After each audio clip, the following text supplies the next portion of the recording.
Na buwan na ng pagdadalang tao ni Elizabeth, ang Anghel Gabriel ay sinugo ng Diyos sa Nazaret, Galilea, isang dalaga na ang pangalay Maria.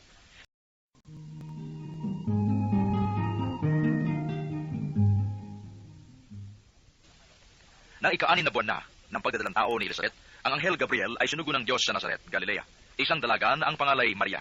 Siya nakatagdang ikasal kay Jose, isang lalaki buhat sa lipi ni Haring David. Paglapit ng anghel sa kinaroroonan ng dalaga, binati niya ito.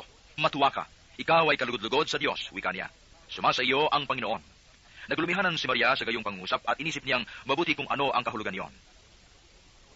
Kaya't sinabi sa kanya ng anghel, huwag kang matakot, Maria, sapagkat kinalulugan ka ng Diyos. Makinig ka, ikaw ay maglilihi at manganganak ng isang lalaki, at siya ay tatawagin mong Jesus. Magiging dakila siya, at tatawaging anak ng kataas-taasan. Ibibigay sa kanya ng Panginoong Diyos ang trono ng kanyang amang si David. Maghahari siya sa angkan ni Jacob magpakailan-kailanman, at ang kanyang paghahari ay walang hanggan. Paano mangyayari ito? Gayong ako'y dalaga, tanong ni Maria. Sumagot ang anghel, bababa sa iyo ang Espiritu Santo, at lililiman ka ng kapangyarihan ng kataas-taasan. Kaya't banal ang ipanganganak mo, at tatawaging anak ng Diyos. Natatandaan mo ang iyong kamag-anak na si Elizabeth? Alam ng lahat na siya ay baog, ngunit naglihi siya sa kabila ng kaniyang katandaan. At ngayon, ika-6 na buwan na ng kanyang pagdadalang tao, sapagkat walang hindi mapangyayari ang Diyos. Sumagot si Maria, ako'y alipin ng Panginoon, mangyari sa akin ang iyong sinabi. At nilisan siya ng anghel. Hindi nagtagal at si Maria ay nagmamadaling pumunta sa isang bayan sa kabululan ng Huda. Pagdating sa bahay ni Zacarias, binati niya si Elizabeth. Nang marinig ni Elizabeth ang bati ni Maria, nagagalaw ang sanggol sa kanyang tiyan. Napuspos ng Espiritu Santo si Elizabeth, at buong galak na sinabi, pinagpala ka sa mga babae, at pinagpala rin ang dinadala mo sa iyong sinapupunan. Sino ako upang dalawin ng ina ng aking Panginoon? Sapagkat pagkarinig ko ng iyong bati, ay nagagalaw sa tuwa ang sanggol sa aking tiyan. Mapalad ka sapagkat nanali kang matutupad ang ipinasabi sa iyo ng Panginoon. At sinabi ni Maria, ang puso ko'y nagpupuri sa Panginoon at nagagalak ang aking espiritu dahil sa Diyos na aking tagapagligtas. Sapagkat nilingap niya ang aking abang alipin, at mula ngayon ako'y tatawaging mapalad ng lahat ng salinlahi. Dahil sa mga dakilang bagay na ginawa sa akin ng makapangyarihan, banal ang kaniyang pangalan. Kinahabagan niya ang mga may takot sa kanya sa lahat ng salit-saling lahi. Ipinakita niya ang lakas ng kaniyang bisig. Pinangalat niya ang mga palalo ang isipan, ibinagsak niya ang mga hari mula sa kanilang trono, at itinaas ang mga nasa abang kalagayan. Binusog niya ng mabubuting bagay ang mga nagugutom, at pinalayas niyang wala ni anuman ang mayayaman. Tinulungan niya ang kaniyang bayang Israel, bilang pagtupad sa pangako niya sa ating mga magulang, kay Abraham at sa kaniyang lahi, magpakailanman. Tumira si Maria kina Elizabeth na may 3 buwan at saka umuwi.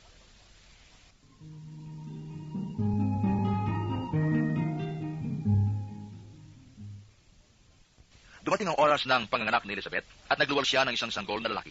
Nabalitaan ang kanyang mga kapitbahay at mga kamag-anak na siya ay pinagpala ng Panginoon at nakigalak sila sa kanya.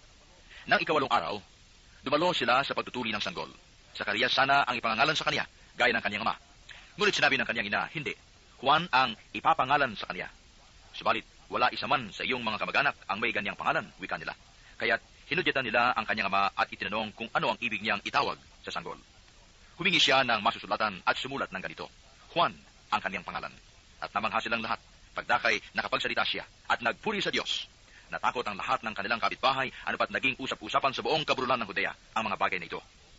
Pinakaisip-isip ito ng lahat ng nakaalam at ang kanilang tanong, magiging ano nga kaya ang batang ito? Sapagkat maliwanag na sumasa kanya ang Panginoon. Napuspos ng Espiritu Santo ang kanyang amang si Zacarias at humula ng ganito, purihin ang Panginoong Diyos ng Israel, sapagkat nilingap niya at pinalaya ang kanyang bayan. At nagpadala siya sa atin ng isang makapangyarihang tagapagligtas mula sa lipi ni David na kanyang lingkod. Ipinangako niya sa pamamagitan ng kanyang mga banal na propeta noong una, na ililigtas niya tayo sa ating mga kaaway at sa kaaway ng lahat ng napupuot sa atin. Ipinangako rin niya na kahabagan ng ating mga magulang at aalalahanin ang kanyang banal na tipan.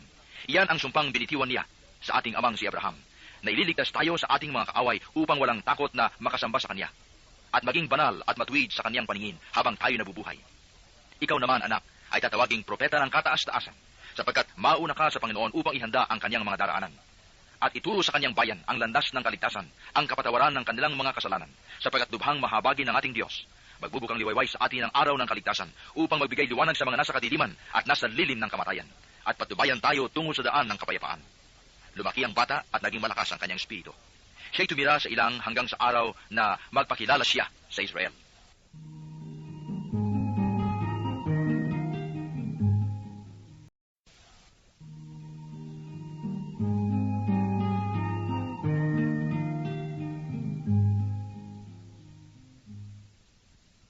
Kabanatang 2.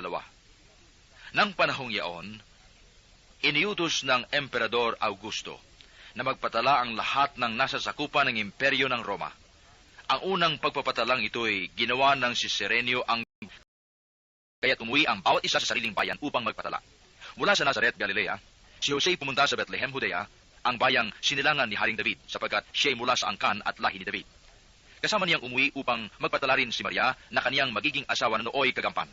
Samantalang naroon sila, dumating ang oras ng panganganak ni Maria at isinilang niya ang kaniyang panganay at ito'y lalaki. Binalot niya ng lampi ng sanggol at inihiga sa isang sabsaban sapagkat wala ng lugar para sa kanila sa bahay panuluyan. Sa lupain ding yaon ay may mga pastol na nasa parang nagpupuyat sa pagbabantay ng kanilang mga tupa. Biglang lumitaw sa harapan nila ang isang anghel ng Panginoon at lumaganap sa paligid nila ang nakasisilaw na kaningningan ng Panginoon. Natakot sila ng gayon na lamang, ngunit sinabi sa kanila ng anghel, "Huwag kayong matakot. Ako'y may dalang mabuting balita para sa inyo na magdudulot ng malaking kagalakan sa lahat ng tao. Sapagkat isinilang ngayon sa bayan ni David ang inyong tagapagligtas, ang Kristong Panginoon. Ito ang palatandaan, matatagpuan ninyo ang isang sanggol na nababalot ng lampin at nakahiga sa sabsaban." Biglang lumitaw sa tabi ng anghel ang isang malaking hugbo ng kalangitan na nagpupuri sa Diyos. Papuri sa Diyos sa kaitaasan at sa lupa'y kapayapaan sa mga taong kinalulugdan niya. Nang makaalis na ang mga anghel, pabalik sa langit, ang mga pastol ay nag-usap-usap. Tayo na sa Bethlehem. Tingnan natin itong ibinalita sa atin ng Panginoon. At nagmamadali silang lumakad at nakita nila sina Maria at Jose at ang sanggol na nakahiga sa sabsaban. Kaya't isanaysay nila ang mga sinabi ng anghel tungkol sa sanggol na ito. At nagtaka ang lahat ng nakarinig sa sinabi ng mga pastol. Natanim sa isip ni Maria ang mga bagay na ito at kanyang pinagbulay-bulay. Umalis sa mga pastol na nagpupuri sa Diyos at nagpapahayag ng kanyang kadakilaan dahil sa lahat ng narinig nila at nakita na ayon sa ibinalita sa kanila ng anghel. Pagdating na ikawalong araw ay tinuli ang bata at pinangalan ng Jesus. Ang pangalay ibinigay ng anghel bago pa siya ipinaglihi. Nang dumating ang araw ng paglilinis sa kanya ayon sa kautusan ni Moises, sila'y pumunta sa Jerusalem. Dala nila ang sanggol upang iharap sa Panginoon, sapagkat ayon sa kautusan, ang bawat panganay na lalaki ay nakatalaga sa Panginoon. At naghandog sila ayon sa hinihingi ng kautusan ng Panginoon. Mag-asawang batu-bato o dalawang inakay na kalapati. May isang tao roon sa Jerusalem ang pangalay Simeon. Matapat at malapit sa Diyos ang lalaking ito at naghihintay sa katubusan ng Israel. Sumasa kanyang Espiritu Santo na nagpahayag sa kanya na hindi siya mamamatay hanggat hindi niya nakikita ang Mesiyas na ipinangako ng Panginoon. Sa patnubay ng Espiritu, pumasok siya sa templo at nang dalhin doon ng kanyang mga magulang ang sanggol na si Jesus upang gawin ang hinihingi ng kautusan. Siya'y kinalong ni Simeon. Ito'y nagpuri sa Diyos na ang wika, "Kunin mo na, Panginoon, ang iyong abang alipin, ayon sa iyong pangako. Yamang nakita na ng aking mga mata ang iyong pagliligtas, na inihanda mo para sa lahat ng bansa. Liwanag itong tatanglaw sa mga hintil at magbibigay karangalan sa iyong bayang Israel." Namangha ang ama't ina ng sanggol dahil sa sinabi ni Simeon tungkol sa kanya. Binasbasan sila ni Simeon at sinabi kay Maria, "Tandaan mo, ang batang ito ay nakatalaga sa ikapapahamak o ikaliligtas ng marami sa Israel. Isang tanda mula sa Diyos, ngunit hahamakin ng marami, kaya't mahayag ang kanilang iniisip. Dahil yan, ang puso mo'y para na ring tinarakan ng isang balaraw." Naroon din sa templo ang isang propetang babae na ang pangalay Ana, anak ni Phanuel, na mula sa lipi ni Aser. Siya'y napakatanda na. 7 taon lamang silang nagsama ng kanyang asawa nang siya'y mabalo. At ngayon, 84 na taon na siya. Lagi siya sa templo at araw-gabi sumasamba sa Diyos sa pamamagitan ng pag-aayuno at pananalangin. Lumapit siya ng oras ding iyon at nagpasalamat sa Diyos. Nagsalita rin siya tungkol kay Jesus sa lahat na naghihintay sa pagpapalaya ng Diyos sa Jerusalem. Nang may sagawa nila ang lahat ng bagay ayon sa kautusan, bumalik na sila sa kanilang bayan sa Nazaret, Galilea. Ang batay lumaking malakas, marunong at kalugod-lugod sa paningin ng Diyos. Taon-taon, tuwing pista ng Paskwa, ang mga magulang ni Jesus ay pumupunta sa Jerusalem. At nang 12 taon na siya, pumaroon sila gaya ng dati nilang ginagawa. Pagkatapos ng pista, sila'y umuwi na. Nagpaiwan si Jesus sa Jerusalem, ngunit hindi ito napansin ng kanyang mga magulang. Sa pag-akala ng isa na si Jesus ay kasama ng isa, nagpatuloy sila sa maghapong paglalakbay. Nang malaman nilang hindi siya kasama, siya'y hinanap nila sa kanilang mga kamag-anak at kakilala. Hindi nila siya matagpuan, kaya't bumalik sila sa Jerusalem upang doon hanapin. At ay 3 araw, natagpuan nila si Jesus sa loob ng templo, nakaupong kasama ng mga guro. Nakikinig siya sa kanila at nagtatanong. At ang lahat ng nakarinig sa kanya ay namangha sa kanyang katalinuhan. Nagtaka rin ang kanyang mga magulang nang siya'y makita. Sinabi ng kanyang ina, "Anak, bakit naman ganyan ang ginawa mo sa amin? Balisang-balisa na kami ng iyong ama sa paghahanap sa iyo." Sumagot siya, "Bakit po ninyo ako hinahanap?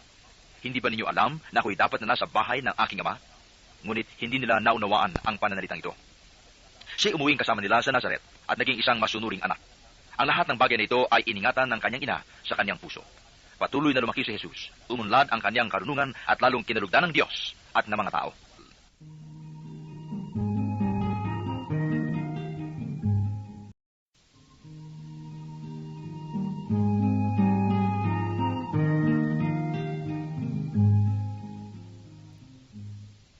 Kabanatang 3. Ikalabinlimang taon noon ng si Poncio Pilato ang gobernador sa Judea, si Herodes ang tetrarka sa Galilea, at ang kapatid naman niyang si Felipe sa lupain ng Iturea at Traconite. Si Lisanias ang tetrarka sa Abilinia. Sina Anas at Caifas naman ang mga pinakapunong saserdote noon. Nang panahong iyon, nasa ilang si Juan na anak ni Zacarias. Dumating sa kaniyang salita ng Diyos, kaya't nilibot niya ang mga lupain sa magkabilang panig ng Jordan at nangaral. Pagsisihan ninyo talikdan ang inyong mga kasalanan at pabautismo kayo upang kayo'y patawarin ng Diyos, wika niya. Sa gayo'y natupad ang nasusulat sa aklat ni Propeta Isaias.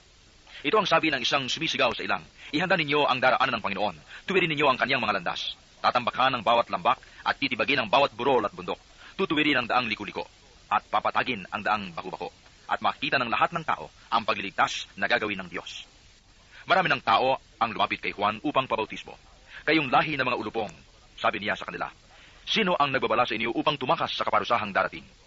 Ipakilala niyo sa pamamagitan ng inyong pamumuhay na kayo'y nagsisisi. At huwag ninyong ipangahas na kayo anak ni Abraham. Sinasabi ko sa inyo na mula sa mga batong ito ay makalilikha ang Diyos ng mga tunay na anak ni Abraham. Ngayon pa'y nakaambana ang palakol sa ugat ng punong kahoy. Bawat punong kahoy na hindi nagkakaroon ng mabuting bunga ay pinuputol at inihahagis sa apoy. At tinanong siya ng mga tao, kung gayon, ano po ang dapat naming gawin? Kung mayroon kang 2 baro, bigyan mo ng isang wala. Ganyan din ang gawin ng mga may pagkain, tugon niya. Dumating din ang mga publikano upang pabautismo at itinanong nila sa kanya, Guro, ano po ang dapat naming gawin? Sumagot siya, huwag kayong sumingil ng higit sa dapat singilin. Tinanong din siya ng mga kawal, at kami, ano naman ang gagawin namin? Huwag kayong manghihingi kaninuman sa pamamagitan ng pamimilit o ng pagpaparatang ng di totoo. Masiyahan kayo sa inyong sahod, sagot niya. Nagahari sa mga tao ang pananabik sa pagdating ng Mesiyas at ang akala ng marami si Juan ang kanilang hinihintay. Kaya sinabi ni Juan sa kanila, binabautismohan ko kayo sa tubig, ngunit ang darating na kasunod ko ang magbabautismo sa inyo sa Espiritu Santo at sa apoy. Siya ay makapangyarihan kaysa akin, at hindi ako karapat-dapat magkalag ng tali ng kanyang panyapak. Hawak niya ang kanyang kalaykay upang alisin ang dayami. Titipunin niya ang trigo sa kanyang kamalig, ngunit ang ipay susunugin sa apoy na di mamamatay kailanman. Marami pang bagay ang ipinangaral ni Juan sa mga tao sa kanyang paghahayag ng mabuting balita. Ngunit pinagwikaan niya si Herodes na tetrarka sapagkat kinakasama nito ang kanyang hipag na si Herodias, at dahil sa iba pang kasama ang ginawa niya. Kaya't ipinabilanggo ni Herodes si Juan, at ito'y nadagdag pa sa kanyang kasalanan.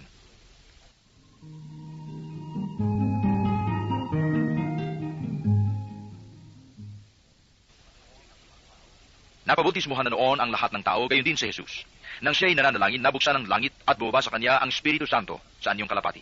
At isang tinig mula sa langit na nagsabi, ikaw ang minamahal kong anak, lubos kitang kinalulugdan.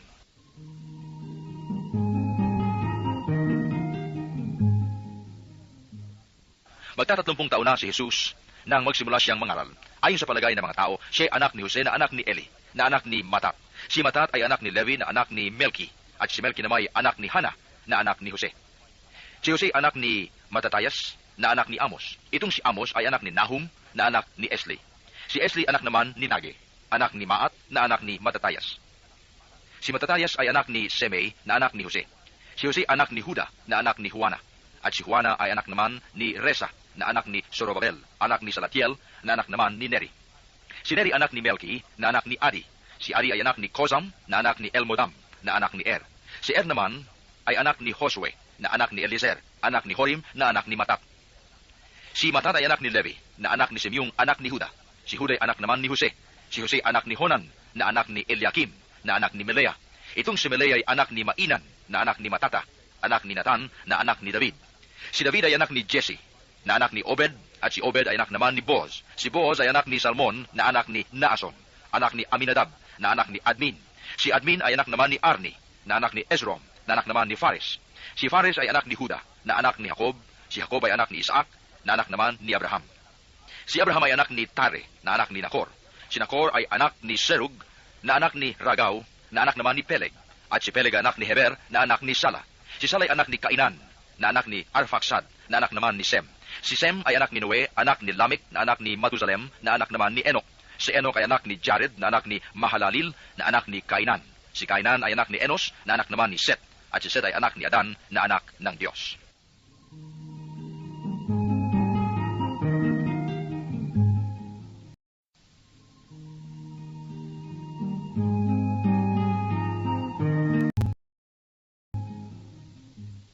kabanatang 4. Umalis si Jesus sa Jordan, puspos ng Espiritu Santo. Dinala siya ng Espiritu doon sa ilang. At sa loob ng 40 araw ay tinukso ng diyain sa buong panahong iyon, kaya't gutom na siya. Sinabi sa kanya ng Diablo, kung ikaw ang anak ng Diyos, ang batong ito. Ngunit sinagot siya sa isang napakataas na lugar, at sa isang saglit ay ipinakita sa kanya ang lahat ng kaharian ng sanlibutan. Ibibigay ko sa iyo ang lahat ng kapangyarihan at kadakilaan ng mga kahariang ito, wika ng Diablo. Ipinagkaloob ito sa akin at maibibigay ko sa kanino mang ibigin ko. Kaya't kung ako'y sasambihin mo, magiging iyong lahat ito. Sumagot si Jesus, nasusulat, ang iyong Diyos at Panginoon ang sasambahin mo, at siya lamang ang iyong paglilingkuran. At dinala siya ng Diablo sa taluktok ng templo ng Jerusalem at sinabi sa kanya, kung ikaw ang anak ng Diyos, magpatahilog ka, sapagkat nasusulat, ipagbibili niya sa kanyang mga anghel na ingatan ka, at aalalayan kanila upang hindi ka matisod sa bato. Subalit, sinagot siya ni Jesus, nasusulat, huwag mong subukin ang Panginoon mong Diyos. Pagkatapos siyang tuksuhin ng Diablo sa lahat ng paraan, ito'y umalis at naghintay ng ibang pagkakataon.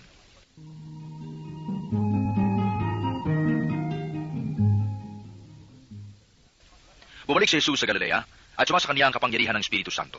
Kumalat sa palibot na lupain ang balita tungkol sa kanya. Nagturo siya sa kanilang mga sinagoga at dinakila siya ng lahat. Umuwi si Jesus sa Nazaret na kanyang nilakhan. Gaya ng kanyang kinagawian, pumasok siya sa sinagoga ng araw ng pamamahinga. Tumindig siya upang bumasa at ibinigay sa kanya ang aklat ni Propeta Isaias. Binuksan niya ang aklat sa dakong kinasusulatan ng ganito. Sumasa akin ang Espiritu ng Panginoon sapagkat hinirang niya ako upang ipangaral sa mga dukha ang mabuting balita. Sinugo niya ako upang ipahayag sa mga bihag na sila'y lalaya at sa mga bulag na sila'y makakakita upang bigyang kaluwagan ang mga sinisiil at ipahayag ang pagliligtas na gagawin ng Panginoon. Nilulun niya ang kasulatan at matapos isauli sa tagapaglingkod, siya naupo. Nakatitig sa kanya ang lahat ng nasa sinagoga at sinabi niya sa kanila, natupad ngayon ang bahagi ito ng kasulatan samantalang nakikinig kayo. Pinuri siya ng lahat at namangha sila sa kanyang napakahusay na pananalita. Hindi ba ito ang anak ni Jose? Tanong nila.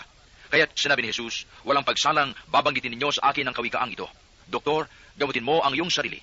Sasabihin din ninyo sa akin, gawin mo naman sa iyong sariling bayan ang mga nabalitaan naming ginawa mo sa Kapernaum. At nagpatuloy ng pagsasalita si Jesus. Tandaan ninyo, walang propetang kinikilala sa kanyang sariling bayan. Ngunit sinasabi ko sa inyo, maraming babaeng balo sa Israel noong kapanahunan ni Elias nang hindi umulan sa loob ng 3 taot kalahati at magkaroon ng matinding tagutom sa buong lupain. Subalit hindi sa kanino man sa kanila pinapunta si Elias, kundi sa isang babaeng balo sa Sarepta, sa lupain ng Sidon. Sa dinami-dami ng mga ketongin sa Israel noong kapanahunan ni Eliseo, walang pinagaling isa man sa kanila. Sina Aman, pang taga Syria, ang pinagaling. Galit na galit ang lahat ng nasa sinagoga nang marinig ito.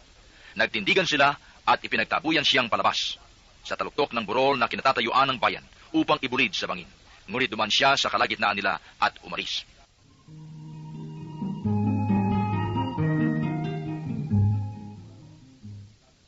Mula roon, si Jesus ay nagpunta sa Capernaum, Galilea. Nagturo siya sa mga tao ng araw ng pamamahinga at nagtaka sila sa kanyang pagtuturo sapagkat may kapangyarihan kung siya magsalita. Naroon sa sinagoga ang isang lalaking inaalihan ng demonyo o isang masamang espiritu. Sumigaw siya ng malakas, ano ang pakialam mo sa amin, Jesus na taga Nazaret? Naparito ka ba upang puksain kami? Alam ko kung sino ka, ikaw ang banal ng Diyos. Subalit pinagwikaan siya ni Jesus, tumahimik ka, lumayas ka sa taong iyan. At sa harapan ng lahat ang tao'y inilugmok ng demonyo at iniwan ng hindi man lamang sinaktan. Nang kilala silang lahat at nagsabi sa isa't isa, anong uri ng pangungusap ito? Makapangyarihan at mabisa. Pinalalayas niya ang masamang espiritu at sumusunod naman sila. At kumalat ang balita tungkol kay Jesus sa buong lupain yaon. Umalis si Jesus sa sinagoga at nagtungo sa bahay ni Simon. Mataas noon ang lagnat ng biyanan ni Simon, kaya't ipinamanhik nila kay Jesus na pagalingin siya. Tumayo si Jesus sa tabi ng higaan ng babae at iniutos na maalis ang lagnat at nawala nga ito. Noon di tumindig ang may sakit at naglingkod sa kanila. Paglubog ng araw, ang lahat ng may sakit anuman ang karamdaman ay dinala ng kanilang mga kaibigan kay Jesus. Ipinatong niya ang kanyang mga kamay sa bawat isa sa kanila at pinagaling sila. Nagsilabas sa marami ang mga demonyo, sabay sigaw, ikaw ang anak ng Diyos. Ngunit sinaway sila ni Jesus at hindi pinahintulutang magsalita sapagkat nakikilala nila na siya ang Mesiyas. Nang mag-umaga na, umalis si Jesus at nagpunta sa isang ilang na puok.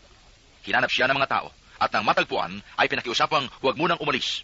Subalit sinabi niya, dapat ko ring ipangaral sa ibang bayan ang mabuting balita tungkol sa paghahari ng Diyos, sapagkat iyan ang layunin ng pagkasugo sa akin. At nangaral siya sa mga sinagoga sa Judea.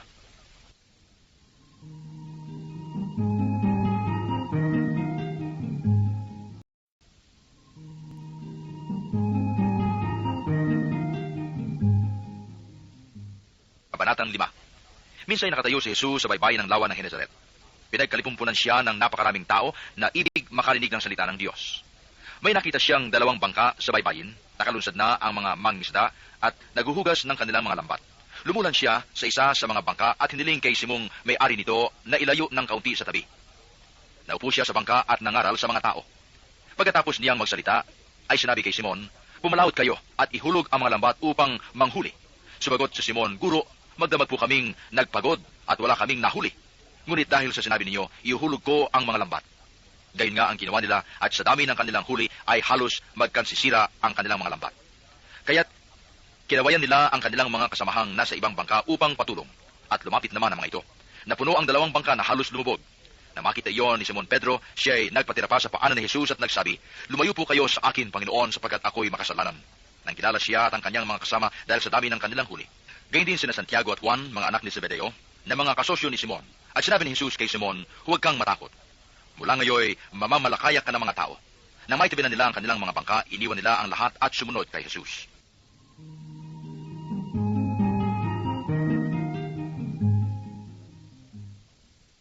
Nang si Jesus ay nasa isang bayan, isang lalaking ketongin ang lumapit sa kanya. Pagkakita ng ketongin sa kanya, ito'y nagpatira pa at namanhik sa kanya, "Ginoo, kung ibig po ninyo, ako'y inyong mapagagaling." Hinipo siya ni Jesus at ang sabi, "Ibig ko, gumaling ka." Pagdakay nawala ang kanyang ketong at pinagbilinan siya ni Jesus, "Huwag mong sasabihin nito kaninuman. Sa halip ay pumunta ka sa saserdote at pasuri. Pagkatapos, maghandog ka ng haing iniutos ni Moises bilang patutuo sa mga tao na magaling ka na." Ngunit lalo pang kumalat ang balita tungkol kay Jesus, kaya dumagsa ang napakaraming tao upang makinig at magpagamot sa kanya. At si Jesus ay laging nagpupunta sa ilang na puok at nananalangin.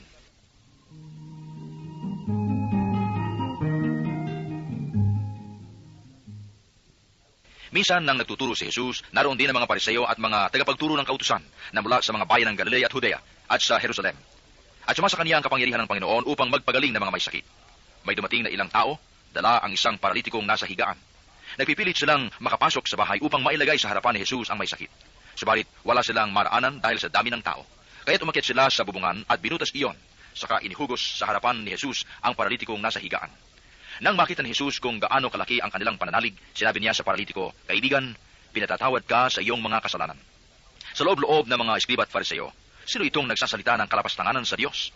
Hindi ba't Diyos lamang ang makapagpapatawad ng mga kasalanan? Ngunit batid ni Jesus ang kanilang iniisip, kaya't sinagot niya sila, "Bakit kayo nag-iisip ng ganyan?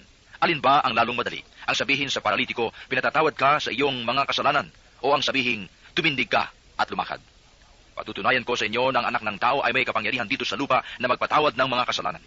At sinabi niya sa paralitiko, "Iniuutos ko, tumindig ka, dalhin mo ang iyong higaan at umuwi ka."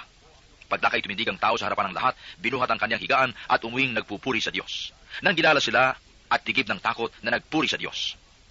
"Nakakita kami ngayon ng mga kahangahangang bagay," wika nila. Pagkatapos nito'y lumabas si Jesus, nakita niya ang isang publikano na nagngangalang Levi, nakaupo sa paningilan ng buwis. Sinabi sa kanya ni Jesus, "Sumunod ka sa akin." Tumindig si Levi, iniwan ang lahat at sumunod kay Jesus. Si Jesus ay hinandugan ni Levi ng isang malaking piging sa kanyang bahay. Nakasalo niya roon ang mga publikano at ang iba pang mga tao. Nagbulong-bulungan ang mga Pariseo at ang kanilang mga kasamang eskriba. Sinabi nila sa mga alagad ni Jesus, "Bakit kayo kumakain at umiinom ng kasalo ng mga publikano at ng mga makasalanan?" Sinagot siya ni Jesus, "Hindi nangangailangan ng manggagamot ang walang sakit kundi ang may sakit. Naparito ako, hindi upang tawagin ang mga matuwid kundi ang mga makasalanan upang magsisi." May ilang nagsabi sa kanya ng ganito, "Ang mga alagad ni Juan ay malimit mag-ayuno at manalangin. Gayon din ang alagad ng mga Pariseo. Ngunit ang mga alagad mo'y patuloy ng pagkain at pag-inom." Sumagot si Jesus, "Pag-aayunuhin ba ninyo ang mga panauhin sa kasalan, samantalang kasama pa nila ang laking ikinasal? Kapag wala na ang ikinasal, saka pa lamang sila mag-aayuno." Sinabi rin niya sa kanila ang isang talinghaga, "Walang pumipiraso sa bagong damit upang itagpi sa luma. Kapag ginawa ito, masisira ang bagong damit, at ang tagping bago ay hindi babagay sa damit na luma. Wala rin nagsisilid ng bagong alak sa lumang sisidlang balat. Kapag gayon ang ginawa, papuputukin ng bagong alak ang balat, matatapon ang alak at masisira ang sisidlang. Sa bagong sisidlang balat dapat ilagay ang bagong alak.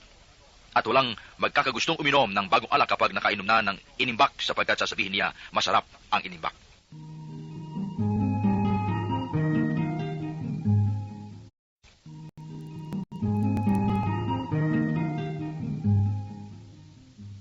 Kabanatang 6. Isang araw ng pamamahinga, naparaan si Jesus sa triguhan. Ang kanyang mga alagad ay nangitil ng uhay at kanilang kinain ang mga butil matapos ligisin sa kanilang mga kamay. Bakit ninyo ginagawa sa araw ng pamamahinga ang ipinagbabawal ng kautusan? Tanong ng ilang pariseo. Sinagot sila ni Jesus, hindi ba ninyo nabasa ang ginawa ni David nang magutom siya at ang kanyang mga kasama? Pumasok siya sa bahay ng Panginoon, kumuha ng tinapay na handog sa Diyos at kumain ito. Binigyan pa niya ang kanyang mga kasama. Bagamat ayon sa kautusan, ang mga saserdote lamang ang may karapatang kumain niyon. At sinabi pa niya sa kanila, ang araw ng pamamahinga ay nasa ilalim ng kapangyarihan ng anak ng tao. Isang araw ng pamamahinga, muling pumasok si Jesus sa sinagoga at nagturo. May isang lalaki roong tuyot ang kanang kamay. Sa hangad ng mga eskriba at mga pariseo na maparatangan si Jesus, nagbantay sila upang tingnan kung siya'y magpapagaling sa araw ng pamamahinga. Subalit batid ni Jesus ang kanilang mga iniisip, kaya't sinabi niya sa lalaking tuyot ang kamay, halika rito sa unahan. Lumapit naman ang lalaki at tumayo roon. Sinabi ni Jesus sa kanila, tatanungin ko kayo, alin ba ang ayon sa kautusan, ang gumawa ng mabuti o ang gumawa ng masama sa araw ng pamamahinga? Magligtas ng buhay o pumatay? Tiningnan ni Jesus ang mga nasa palibot niya at sinabi sa lalaki, iyunat mo ang iyong kamay. Iniyunat nga niya ang kanyang kamay at ito'y gumaling. Nagngingit-ngit sa galit ang mga eskriba at mga fariseo at tinag-usapan nila kung ano ang dapat gawin kay Jesus.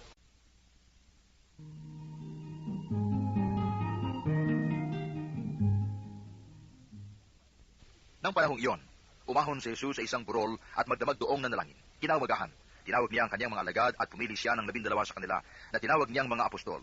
Si Simon na pinanganlan niyang Pedro at si Andres na kanyang kapatid, sina Santiago, Juan, Felipe, Bartolome, Mateo, Tomas at Santiago na anak ni Alfeo.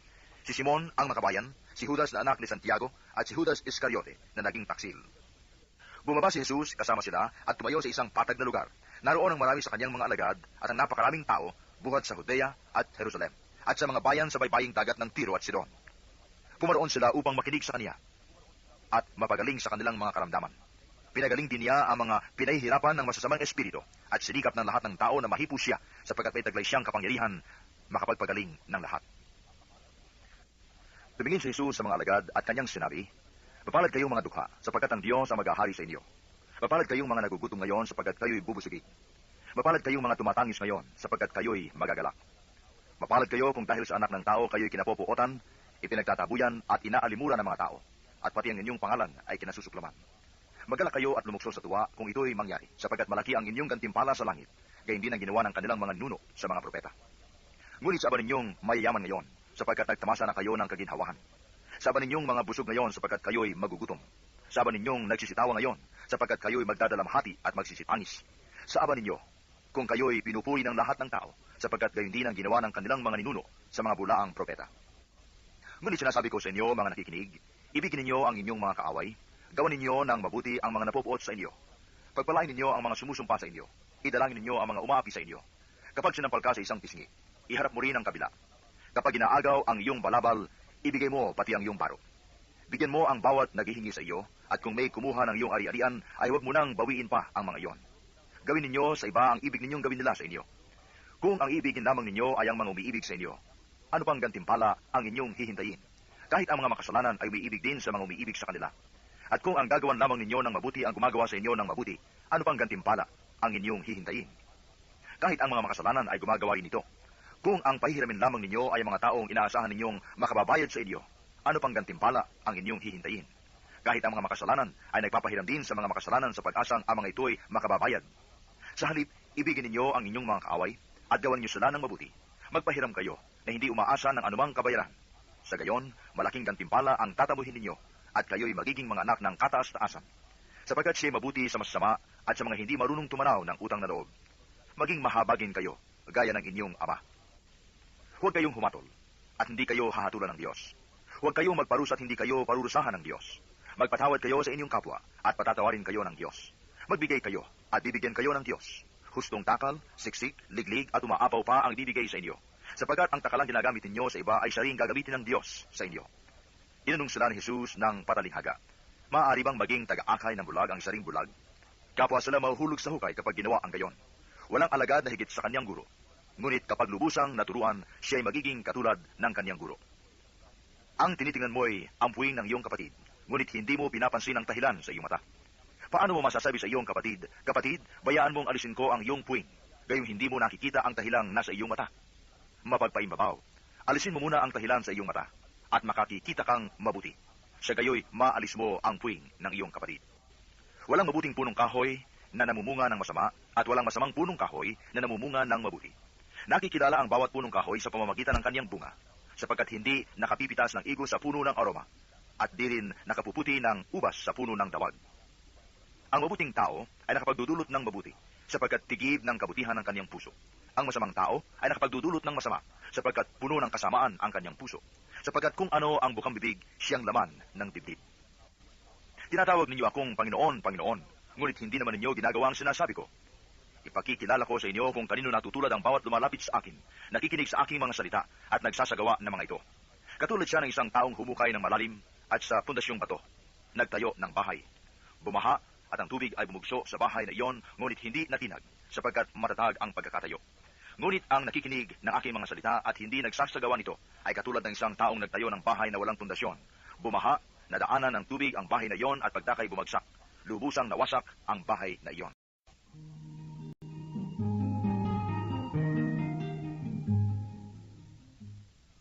Kabanatang 7. Nang maituro ni Jesus sa mga tao ang lahat ng ito, siya'y pumasok ng Capernaum. Dooy may isang kapitang Romano na may aliping mahal sa kanya. May sakit ang aliping ito at nasa bingit ng kamatayan. Nang mabalitaan ng kapitan ang ginagawa ni Jesus, nagpasugo siya ng ilang matatanda sa mga Hudyo upang ipakiusap kay Jesus, napuntahan at pagalingin ang alipin. Nang makita nila si Jesus, taintim silang nakiusap sa kanya. Siya ay karapat-dapat na pagbigyan ninyo sapagkat mahal niya ang ating bansa, wika nila. Ipinagpatayo pa niya tayo ng isang sinagoga. Kaya't sumama sa kanila si Jesus.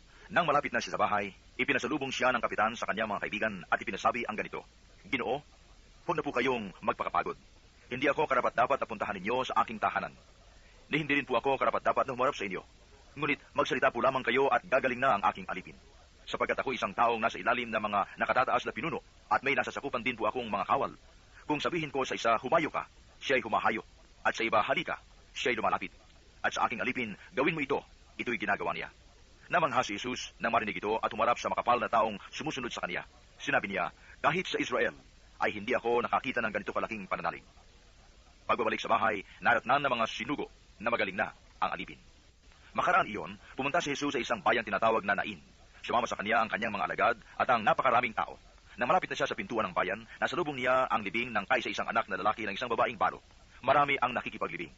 Nahabag ang Panginoon na makita ang ina ng namatay at sinabi sa kanya, huwag kang tumangis.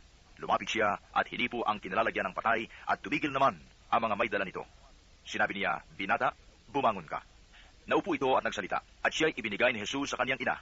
Sinidlan ng takot ang lahat at sila'y nagpuri sa Diyos. Sabi nila, dumating sa atin ng isang dakilang propeta. Nilingap ng Diyos ang kanyang bayan. At kumalat sa buong Judea at sa palibot na lupain ang balitang ito tungkol sa kanya.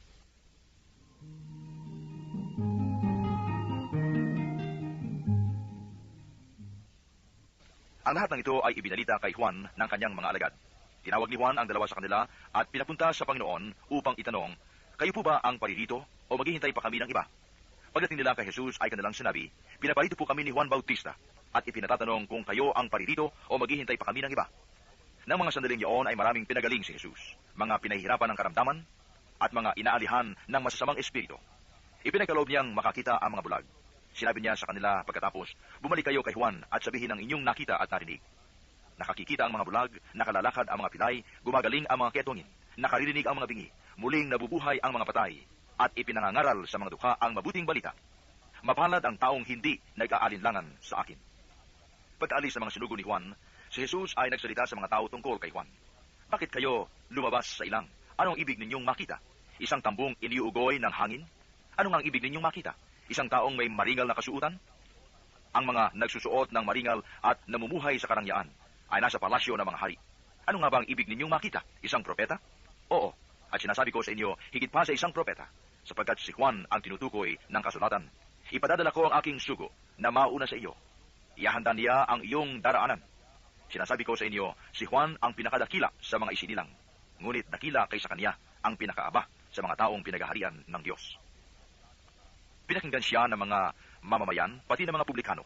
Ang mga ito'y sumunod sa kalooban ng Diyos nang pabautismo sila kay Juan. Subalit tinanggihan ng mga pariseo at ng mga eskriba ang layunin ng Diyos sa kanila sapagkat hindi sila napabautismo kay Juan. Sa ano ko nga ihahambing ang mga tao ngayon? At ano ang nakakatulad nila? Katulad sila ng mga batang nakaupo sa plaza at sumisigaw sa kanilang mga kalaro. Tinugtugan namin kayo ng plauta, ngunit hindi kayo sumayaw. Nanambitan kami, ngunit hindi kayo tumangis. Sapagkat naparito si Juan Bautista na nag-aayuno at hindi umiinom ng alak, at sinasabi ninyo, inaalihan siya ng demonyo. Naparito naman ang anak ng tao na kumakain at umiinom tulad ng iba, at sinasabi ninyo, masdan ninyo ang taong ito, matakaw at maglalasing, kaibigan ng mga publikano at ng mga makasalanan. Gayunman, ang karunungan ng Diyos ay napatutunayang matuwid sa pamamagitan ng kanyang mga anak.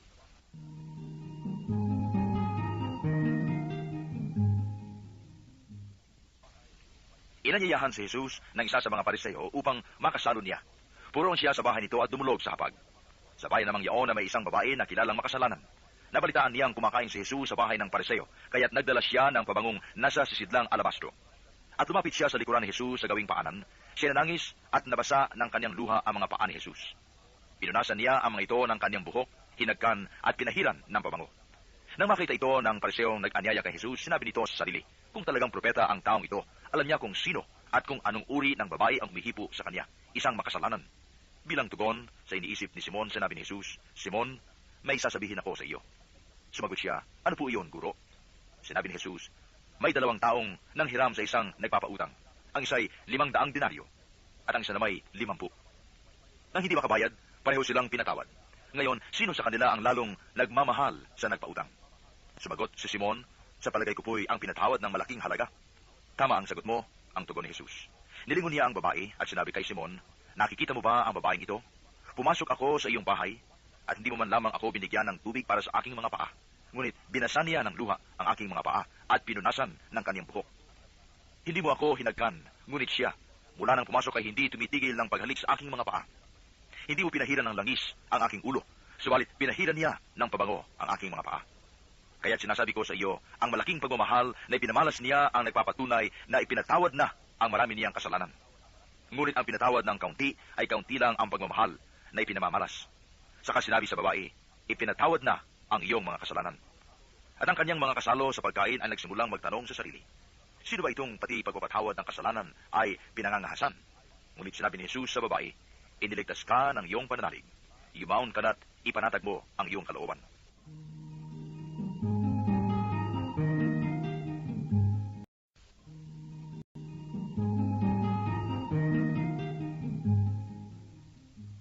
Banatang 8. Hindi nalaunan, nilibot ni Jesus sa mga bayan at nayon.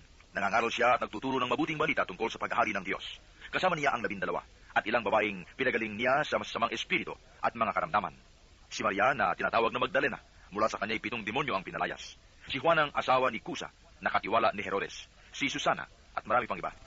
Ang ari-arian nila ang itinustos nila sa pangailangan ni Jesus at ng kaniyang mga alagad. Dating at dating ang mga taong nanggaling sa mga bayan-bayan at lumalapit kay Jesus. Nang natitipon na ang napakaraming tao, isinalaysay niya ang talinghagang ito. May isang taong lumabas para maghasik ng binhi. Sa kaniyang paghasik, may binhing nalaglag sa daan at nayapakan at ang mga ito'y kinuka ng mga ibon. May nalaglag sa kabatuhan. Sa pagtubo ay natuyo dahil sa kawalan ng halumigmi. May nalaglag naman sa dawagan. Lumago ang dawag at ininis ang mga binhing tumubo. Ang iba'y nalaglag sa matabang lupa, tumubo at namunga ng tigis ang butil. At malakas niyang idinugtong, makinig ang may pandinig. Itinanong ng mga alagad kung ano ang kahulugan ng talinghagang ito. Sumagot si Jesus, sa inyo'y ipinagkaloob na malaman ang mga lihim tungkol sa paghahari ng Diyos. Ngunit sa iba'y sa pamamagitan ng mga talinghaga, upang tumingin man sila'y hindi makakita, at makinig man sila'y di makaunawa. Ito ang kahulugan ng talinghaga. Ang binhi ay ang salita ng Diyos. Ang mga binhing nalaglag sa tabi ng daan ay ang mga nakinig, ngunit dumating ang diablo at inalis sa kanilang puso ang salita upang hindi sila manalig at maligtas. Ang mga nalaglag sa kabatuhan ay ang mga nakinig ng salita at tumanggap nito ng may galak, ngunit hindi ito tumimo sa kanilang puso. Naniwala silang sandali, subalit sa panahon ng pagsubok ay tumitiwalag agad. Ang mga nahasik naman sa dawagan ay ang mga nakinig, ngunit ng malaon ay nadaig na mga alalahanin sa buhay at ng pagkahumaling sa kayamanan at kalayawan, ngunit hindi nahinog ang kanilang mga bunga.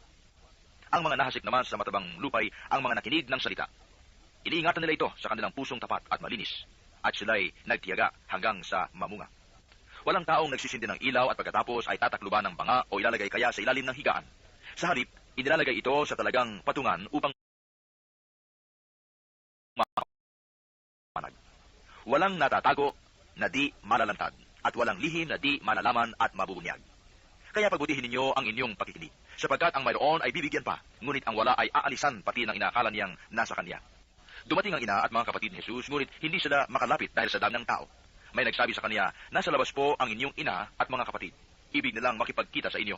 Ngunit sinabi ni Jesus, ang mga nakikinig ng salita ng Diyos at tumutupad nito ang siya kong ina at mga kapatid.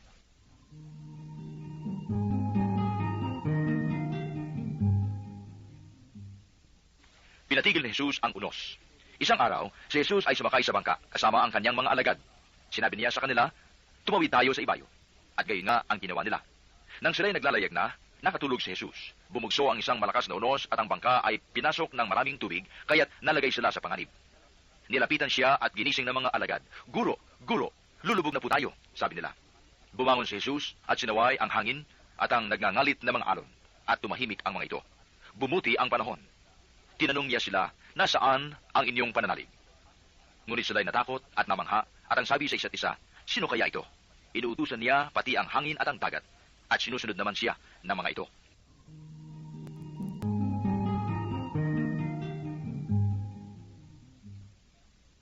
Sumadsad sila sa lupain ng mga Gergeseno, katapat ng Galilea. Paglunsad ni Jesus, siya'y sinalubong ng isang lalaking taga-roon.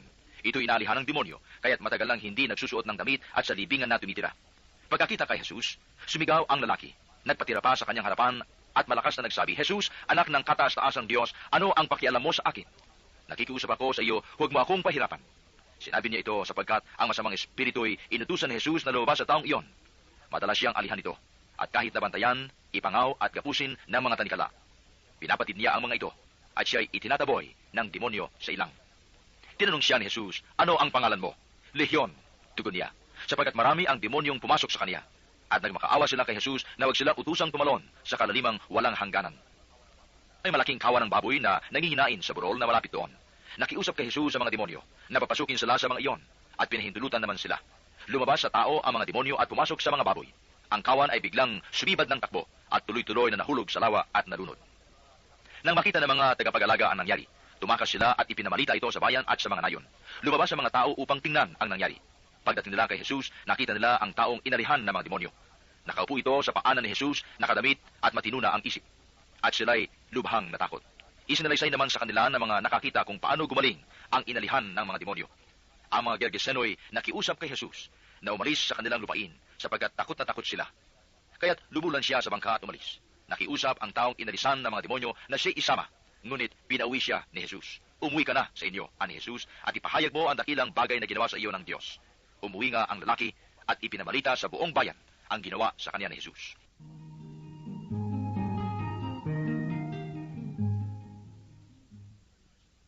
Pagbabalik ni Jesus sa ibayo ng lawa, masaya siyang tinanggap ng mga tao sapagkat hinihintay siya ng lahat. Dumating naman ang isang lalaki na nagngangalang Jairo, tagapamahala ng sinagoga.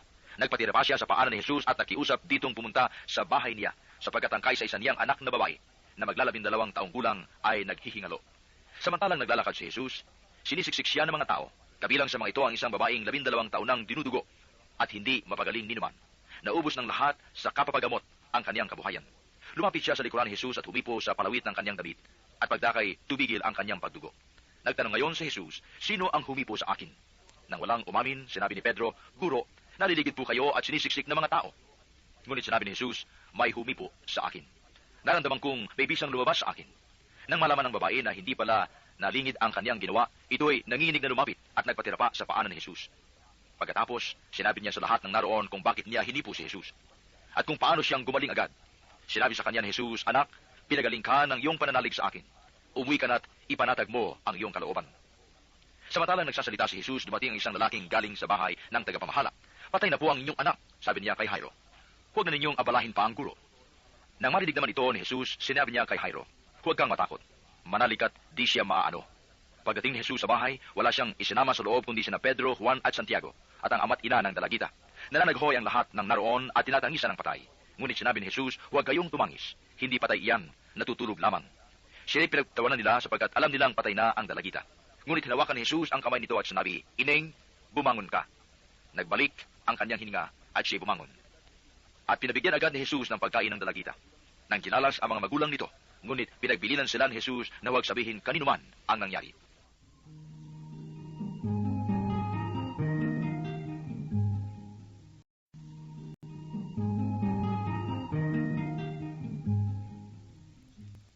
Kabanatang 9. Tinawag ni Jesus ang 12 at binigyan sila ng kakayahan at kapangyarihang magpalayas ng mga demonyo at magpagaling ng mga karamdaman. At sinugo niya sila upang ipahayag ang paghahari ng Diyos at magpagaling ng mga may sakit. Sila'y pinagbilinan niya, huwag kayong magbaon ng anuman para sa inyong paglalakbay, kahit tungkod, supot, tinapay, salapi o bihisan. Makituloy kayo sa alinmang bahay na tumatanggap sa inyo at manatili roon hanggang sa pag-alis ninyo sa bayang iyon. At sakaling hindi kayo tanggapin, umalis kayo roon at ipagpag ninyo ang alikabok ng inyong mga paa bilang babala sa kanila. Kaya't humayo ang mga alagad at naglakbay sa mga nayon na ipinangangaral ang mabuting balita at nagpapagaling ng mga may sakit sa lahat ng dako. Nabalitaan ni Herodes na tetrarka ng Galilea ang lahat ng nangyayari. Nagulo ang kanyang isip sapagkat may nagsasabing muling binuhay si Juan Bautista. May nagsasabi namang lumitaw si Elias at may nagsasabi pang muling nabuhay ang isa sa mga propeta noong una. Kaya't ang sabi ni Herodes, pinapugutan ko si Juan, ngunit sino ang nababalitang ito? Marami akong narinig tungkol sa kanya at pinagsikapan niyang makita si Jesus.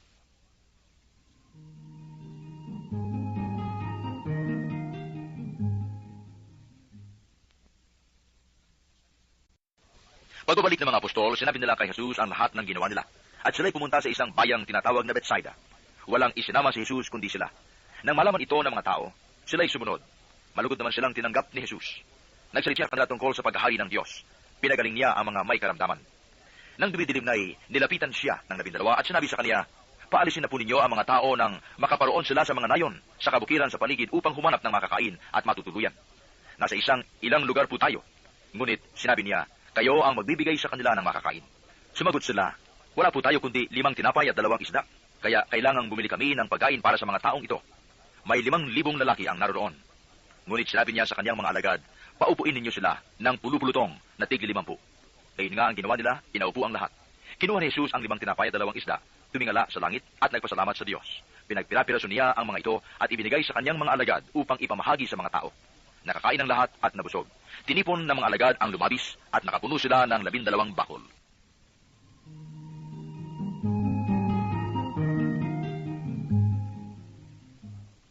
Isang araw, samantalang nananalangin mag-isa si Jesus, lumapit sa kanya ang kanyang mga alagad. Tinanong niya sila, sino ako ayon sa mga tao? Sumagot sila, ang sabi po ng ilan ay si Juan Bautista kayo. Sabi naman ng iba si Elias kayo. At may nagsasabi pang nabuhay ang isa sa mga propeta noong una. Kayo naman, ano ang sabi ninyo? Tanong niya sa kanila, ang Mesiyas ng Diyos, sagot ni Pedro. Itinagubilin ni Jesus sa kanyang mga alagad na huwag nilang sasabihin ito kaninuman. At sinabi pa niya sa kanila, ang anak ng tao'y dapat magbata ng maraming hirap. Itatakwil siya ng matatanda ng bayan, ng mga punong saserdote at ng mga eskriba. Ipapapatay nila siya, ngunit sa 3 araw ay muling mabubuhay. At sinabi niya sa lahat, kung ibig ninumang sumunod sa akin, limutin niya ang ukol sa kanyang sarili. Pasanin araw-araw ang kanyang krus at sumunod sa akin. Ang naghahangad magligtas ng kanyang buhay ay siyang mawawalan nito. Ngunit ang mag-alay ng kanyang buhay alang-alang sa akin ay siyang magkakamit noon. Ano nga ang mapapala ng tao? Makamtan man niya ang buong sanglibutan, kung ang katumbas naman ito'y ang kaniyang buhay. Ano nga ang mapapala niya kung siya'y mapapahamak?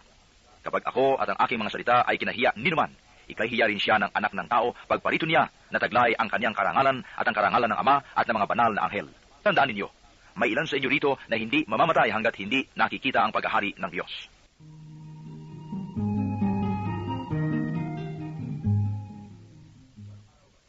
Walong araw pagkatapos, sabihin ito, umakyat si Jesus sa bundok upang manalangin. Isinama niya sina Pedro, Juan at Santiago. Samantalang siya'y nananalangin, nagbago ang anyo ng kanyang mukha at nagningning ang kanyang kasuutan na naging puting-puti. Di kaginsa-ginsay lumitaw ang 2 lalaki, sina Moises at Elias, na napakitang may kaningningan at nakipag-usap sa kanya. Pinag-usapan nila ang nalalapit na pagpanaw ni Jesus na magaganap sa Jerusalem.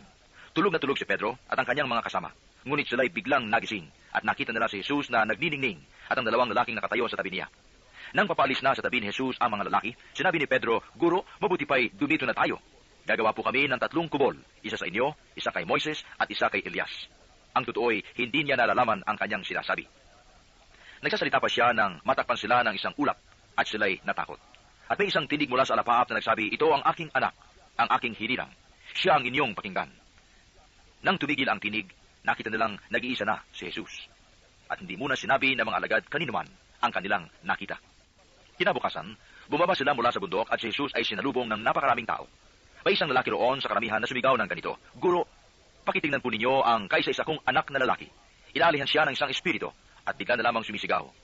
Pinangingisay siya nito hanggang sa bumula ang kanyang bibig. Sinasaktan siya at ayaw iwanan. Ipinmanhid ko po sa inyong mga alagad na palayasin ng espiritu, ngunit hindi nila magawa. Sumagot si Jesus, lahing napakasama at walang pananampalataya. Hanggang kailan pa ako dapat manatiling kasama ninyo? Hanggang kailan ko kayo pagtitiisan? At sinabi niya sa lalaki, dalhin mo rito ang iyong anak. Samantalang lumalapit ang bata, siya'y inilugmok sa lupa at pinangisay ng demonyo. Pinagwikaan ni Jesus ang masamang espiritu, pinagaling ang bata at ibinigay sa kaniyang ama. At nangginalas ang mga tao sa kapangyarihan ng Diyos. Samantalang nanggiginalas ang mga tao sa lahat ng ginawa ni Jesus, sinabi niya sa kaniyang mga alagad, tandaan ninyo itong sasabihin ko. Ipagkakanulo ang anak ng tao, ngunit hindi nila ito naunawaan, pagkat inilingid ito sa kanila. Nangangamba naman silang magtanong sa kanya kung ano ang ibig sabihin niyon. Minsan nagtalo-talo ang mga alagad kung sino sa kanila ang pinakadakila. Batid ni Jesus ang kanilang iniisip, kaya tinawag niya ang isang maliit na bata at pinatayo sa tabi niya. At sinabi niya sa kanila, ang sinumang tumatanggap sa batang ito alang-alang sa akin ay tumatanggap sa akin, at sinumang tumatanggap sa akin ay tumatanggap sa nagsugo sa akin. Ang pinakaaba sa inyong lahat ay siyang pinakadakila. Sinabi ni Juan, Guro, nakita po namin ang isang taong nagpapalayas ng mga demonyo sa pamamagitan ng pangalan ninyo. Pinagbawalan namin siya sapagkat siya ay hindi natin kasamahan. Ngunit sinabi ni Jesus, huwag niyo siyang pagbawalan sapagkat ang hindi laban sa atin ay kapanig natin.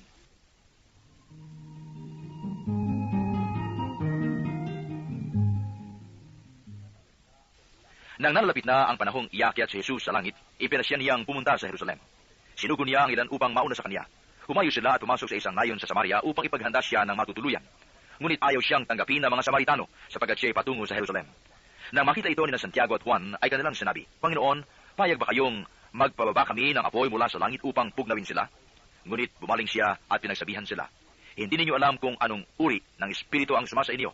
Sabi niya, sapagkat naparito ang anak ng tao, hindi upang ipahamak ang mga tao, kundi upang iligtas sila.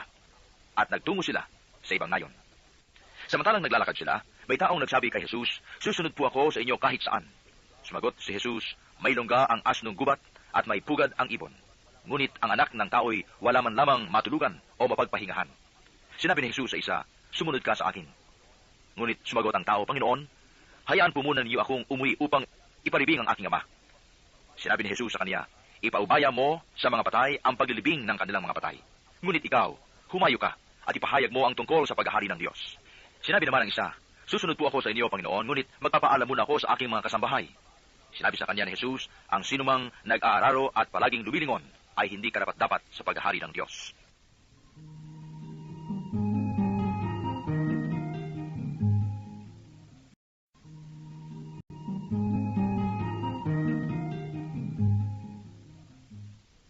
Kabanatang 10.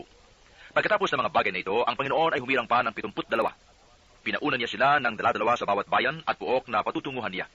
Sinabi niya sa kanila, sagana ang aanihin, ngunit kakaunti ang mga manggagawa. Italangin ninyo sa may-ari na magpadala siya ng mga manggagawa sa kanyang bukidin. Humayo kayo, sinusugo ko kayong parang mga kordero sa gitna ng mga asong gubat. Huwag kayong magdala ng lukbutan, supot o panyapak. Huwag na kayong titigil sa daan upang makipagbatian kaninuman. Pagpasok ninyo sa alinmang bahay, sabihin muna ninyo, maghari nawa ang kapayapaan sa bahay na ito. Kung maibigin sa kapayapaan ang nakatira roon, sa kanila ang kapayapaan. Ngunit kung hindi, hindi sila magkakamit nito. Manatili kayo sa bahay na inyong tinutuluyan. Kanin ninyo at inumin ang anumang idulot sa inyo, sapagkat ang manggagawa ay may karapatang tumanggap ng kanyang upa. Huwag kayong magpalipat-lipat ng bahay. Kapag tinanggap kayo sa alinmang bayan, kanin ninyo ang anumang ihain sa inyo. Pagalingin ninyo ang mga may sakit doon, at sabihin sa bayan, nalalapit na ang paghari ng Diyos sa inyo. Ngunit sa alinmang bayang hindi tumanggap sa inyo, lumabas kayo sa mga lansangan nito at sabihin ninyo, pati ang alikabok dito na dumikit sa aming mga paa ay pinapagpag namin bilang babala sa inyo. Ngunit pakatandaan ninyong nalapit na sa inyo ang paghahari ng Diyos. Sinasabi ko sa inyo, sa araw ng paghuhukom ay higit na mabigat ang kaparusahan ng mga tao sa bayang iyon kaysa dinanas ng mga taga-Sodoma.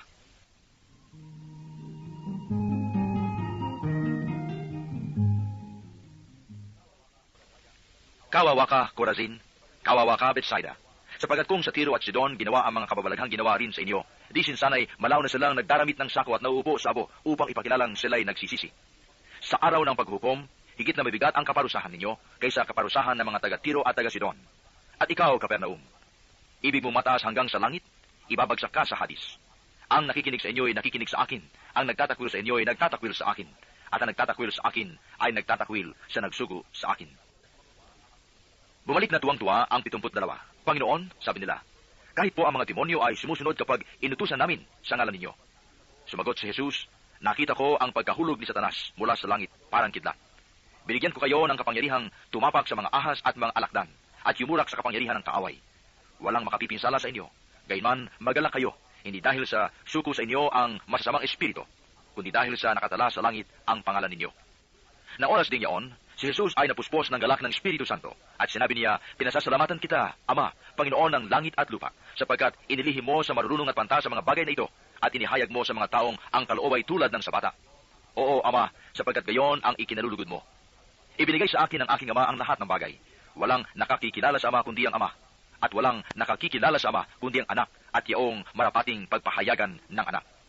Humarap si Jesus sa mga alagad at sinabi na di naririnig ng iba, "Mapalad kayo, sapagkat nakita ninyo ang inyong nakikita ngayon. Sinasabi ko sa inyo, maraming propeta at mga hari ang nagnasang makakita ng inyong nakikita, ngunit hindi nila nakita. Hinangad din nilang mapakinggan ang inyong naririnig, ngunit hindi nila napakinggan."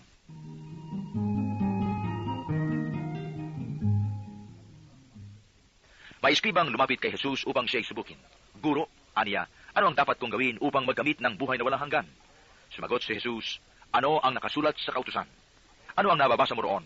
Tumugon siya, "Ibigin mo ang Panginoon mong Diyos ng buong puso, ng buong kaluluwa, ng buong lakas, at ng buong pag-iisip, at ibigin mo ang iyong kapwa gaya ng iyong sarili." "Tama ang sagot mo," wika ni Jesus. "Gawin mo iyan, at mabubuhay ka." Sa hangad ng eskriba na huwag siyang lumabas na kahiyahiya, tinanong niya uli si Jesus, "Sino naman ang aking kapwa?" Sumagot si Jesus, "May isang taong naglalakbay buhat sa Jerusalem patungong Jericho. Hinarang siya ng mga tulisan, inuha pati damit sa katawan, binugbog at halos patay na ng iwan. Nagkataong dumaan doon ang isang saserdote, at pagkakita sa taong nakahandusay, siya'y lumihis at nagpatuloy ng kanyang lakad. Dumaan din ang isang Levita, ngunit tininan lamang niya ito at nagpatuloy ng kanyang lakad. Ngunit may isang Samaritanong naglalakbay na naparaan doon. Nakita niya ang hinarang at siya'y nahabag. Lumapit siya, binusa ng langis at alak ang mga sugat nito at tinalian. Saka isinakay ang tao sa kanyang sinasakyang hayop, dinala sa bahay panuluyan at inalagaan doon. Kinabukasan, dumukot siya ng 2 denaryo, ibinigay sa may-ari ng bahay panuluyan at sinabi, "Alagaan mo siya, at kung magkano man ang kakulangan niya, babayaran ko sa aking pagbabalik."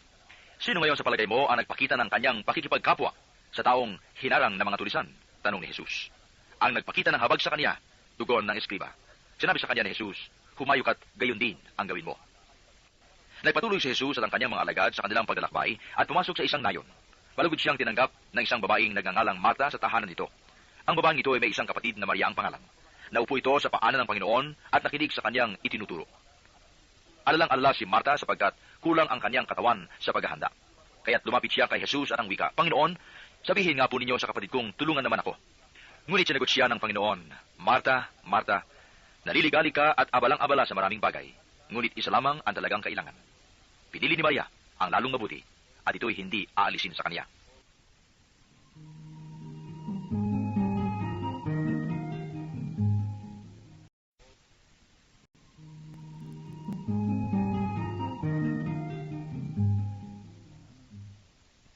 Kabanatang 11.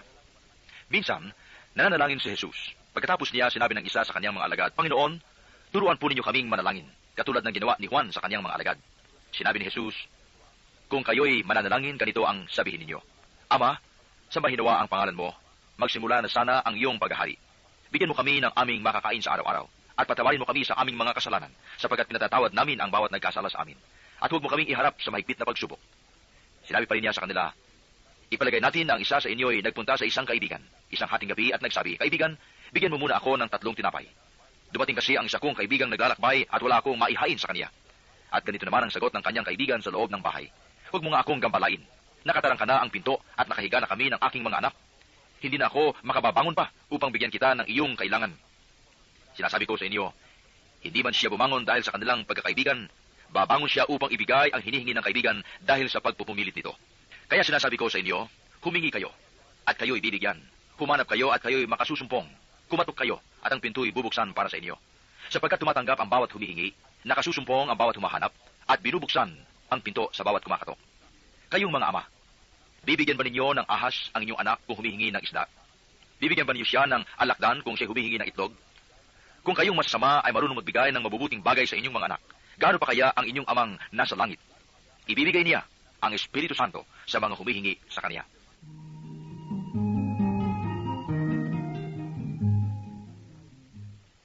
Minsan, pinalayas ni Jesus ang isang demonyong sanhi ng pagkapipi ng isang lalaki, at ito ay nakapagsalita na mula noon. Nang gilala sa mga tao, Ngunit mailan sa kanila ang nagsabi, si Beelzebul na prinsipe ng mga demonyo ang nagbigay sa kanya ng kapangyarihang magpalayas ng mga demonyo. May iba namang nais siyang subukin, kaya